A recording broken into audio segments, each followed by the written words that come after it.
Fred Banks straightened his waistcoat and jacket, flung open the front door, and was at once confronted with a grim view of the walls of Atlas. It was a short walk to his school, St. Rulfian's, and nowadays he took to spending the majority of it with his hands deep in his pockets to guard against pickpockets, and staring up at the walls. "We didn't always have them," his uncle once told him.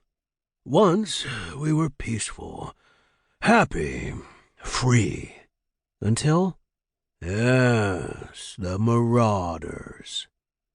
The marauders. He'd heard enough whispers of them through his childhood. Before knowing the meaning of the word, he knew to shiver at its mentioning. No one knows where they came from, nor why, just that they came carrying swords, burning and pillaging wherever they went. One by one, the free cities fell, and Atlas would have followed suit had we not had the wherewithal to build walls to hide behind. Fred couldn't count the times Uncle Paul had told the story, nor fathom why with such frequency. Once was enough, right? The effect was a deep shudder whenever he saw the walls. They towered to block out the sky.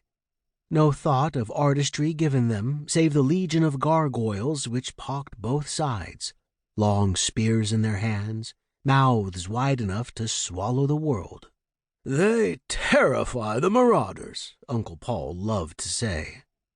"Those stone scarecrows project visions into their wild minds."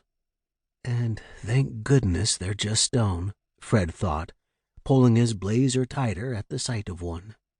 "Hey, watch where you're going!" yelled a man in a top hat, snapping the reins of a horse-drawn carriage. Fred ripped his eyes from the wall. He'd wandered into the middle of a cobbled street. "Oh, sorry, Too late. With a "Hi-yah!" the horses were charging off again. "Papers! Get your papers!" On the corner of Harold's Way, a boy in a flat cap and drab cotton shirt was forcing newspapers on passers-by with such a fever, Fred wondered if they might be burning his own hands. Meanwhile, a tide of bowler hats and petticoats were passing him by. Fred frowned. The boy, probably just a few years older, had been born here, and if he was anything like the rest of Atlas, would die here too.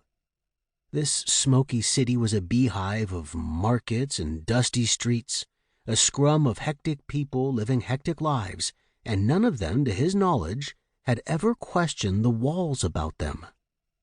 Taking the last turn, he reached the black wrought-iron gates of St. Rulfian's, a gas-lit lantern adorning the head of each post. Damn! Why did parents have to be seeing their kids off today? He locked his gaze on a gap in the crowd and elbowed his way through. Not today. He wouldn't think of them today. Ruth met him on the other side with a cheery, "Hello." "Morning," he mumbled. She glanced at the crowd behind him, and her eyebrows folded in understanding. He loved her for that. "Ready for a bit of history?" "Sure." Moments later, Mr. Beverins clapped his hands together and strode before the class. He was a slim figure in a brown tweed suit, scarlet tie, and polished burgundy shoes. Spindly little glasses sat on the end of his nose, while a centimeter of white hair covered his head with a thin strip curving round his jaw. "You have 20 minutes, he said. 3 centuries past, Ducard Matra theorized that emptiness is the natural human state. To what extent do you agree or disagree?" Pens rummaged their way out of bags, dove into inkwells, and zoomed across pages. Mr. Beverins, the old chestnut, had been teaching history at St. Rulfian's for well over 35 years, and, as far as Fred could work out, had always been old. The two exchanged a smile, and Fred returned to his paper. His first lonely paragraph was staring up at him, begging for company. Blah. To keep listening to this audiobook, I've left you a link in the description so you can do it, at no cost thanks to Audible's 30-day free trial.